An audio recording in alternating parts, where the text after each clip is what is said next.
Billin' with Soundsy in the basement again, and I want to bring a topic to light about charting and how charting matters now, but not nearly as much as it used to. When I say charting, I mean actually on the Billboard charts. It still matters, but not nearly as much as it used to. Why? Because there's no accurate way to track charting as there used to be. People are listening to music in many different ways now. Whereas before everybody bought the album or the cassette or the CD. Well, now you've got downloads, streams, YouTube, views, social media. Not to mention you still have CDs and you still have albums. And MP3s you got downloaded from iTunes, and there's a million different ways you can listen. Not a million, but there's several different ways you can listen to music now. So someone or an artist or band might have, tons of people listening to their music, but they're not even on the top Billboard 40 out of the Billboard's top 100. So it doesn't matter nearly as much as it used to. Whereas before, charting with the Billboard, top 100 or Hot 100, or, used to mean everything. That was the way artists made their money in the past, by charting and sales of their music. Well, now, at least 50% of an artist's revenue comes from live performances or touring. And then maybe a little bit from streaming, a little, 10-20% tops. Because streaming and the services that stream, like Pandora or Spotify and the others, don't pay much. They don't pay much.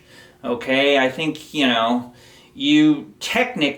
supposed to get per every 200 to 300 streams, you're supposed to get $1, on certain platforms like Spotify, technically, but it doesn't always work out that way. And that's another topic altogether we'll talk about someday.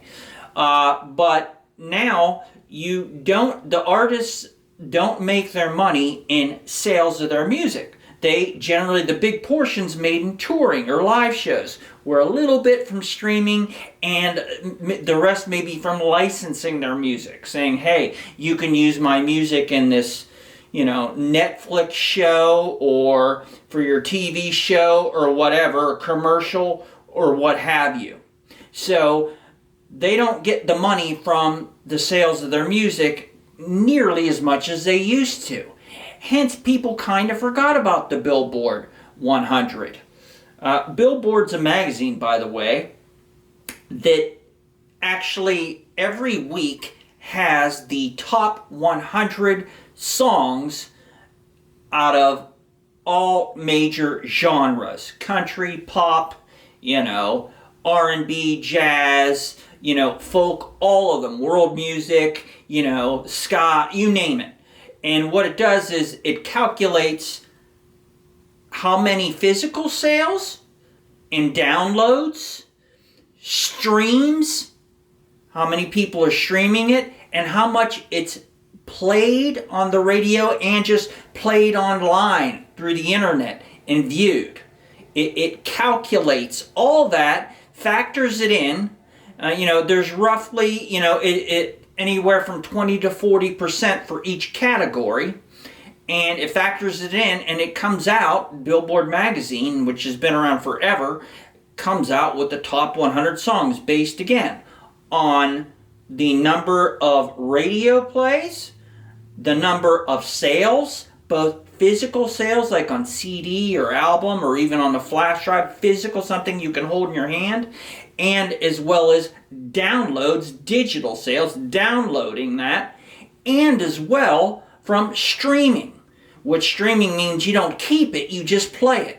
There's nothing stored on your device that you can always just pop back into. You just go to their cloud platform and just play it, and it just runs through your processor or your device on your phone or your computer, and you don't get to save it. It's not yours to take with you on your device, yet you play it.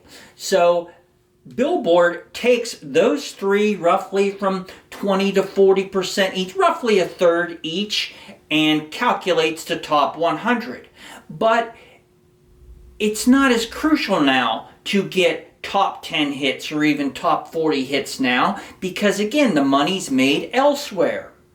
Bands before could never have a top 5 hit. You know, their song, hitting the top, or bands before could never have a #1 hit. You know, the Billboard 100, and then later somewhat Rolling Stone top 100 albums, and Billboard's top 100 albums or singles could actually, just entering the top 10 there, carried enough weight in which you can satisfy your band's or you as an artist's needs, you know, just from that. There were bands who'd never even hit #1 and were known and made a living, an entire successful career out of it. You know, Bruce Springsteen never had a #1 song in the top 100 or Billboard's top 100. The Authority for charting. That's what Billboard is. They're the authority. They don't matter nearly as much as they used to because the money's not made there. And popularity's not all made there. Popularity's judged in plays, streams, and followers to a large degree now. Not all of it, but to a large degree. And of course, the money's made in the live shows, in the licensing of your music. Not in the sale of your music anymore. So, Bruce Springsteen never had a #1 hit. The Who never had a #1 hit. Crosby, Stills, and Nash, no #1s. Creedence Clearwater Revival, no #1s. James Brown, no #1s.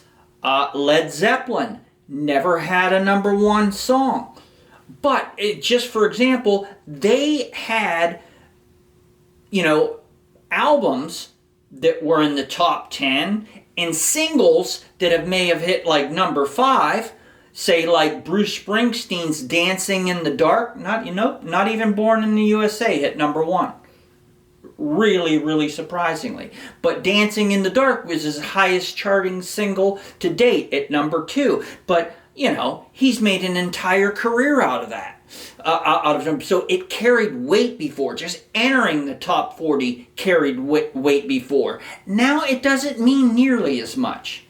Still means a little, but not nearly as much. Led Zeppelin never had a #1. Their highest charting song is Whole Lotta Love. And I believe that reached #4. But you know, not even All of My Love or Stairway to Heaven, you know, or you know, Dear Maker. None of them hit #1, you know. So, but they made an entire career out of top 10 albums and live shows back then, yes, but that was secondary before. Live shows, like I said before on this channel, with Soundsy, Billin, actually live shows are secondary back then. You know, sales and charts were #1. Now live shows is the meat for the performer to get to get ahead financially. So, you know, then they have other things like, you know, licensing their music, merchandising, you know, all that other stuff. So, while the charts still matter and people still kind of keep an eye on it, the Billboard 100 doesn't matter nearly as much as it used to because the industry has changed so much and it will continue to change. So that's just a little bit of something I wanted to bring to light to show how, or to discuss another part of the music industry that's not the same as it was even 20 years ago. You know, charting within the past 10, 12 years really has taken a back seat. It's looked at, it's still a positive, it still means something. It still means something, but it means probably, you know, at least 5 times less as much as it used to even 20 years ago. Because now, whether you have a top 10 song or top 40 or not, you can still make money other ways.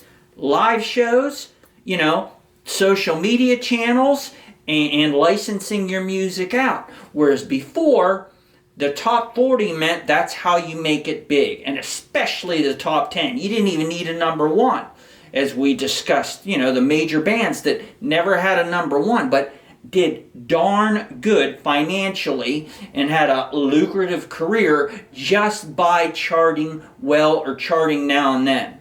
So, just a little thing I wanted to talk about tonight and discuss.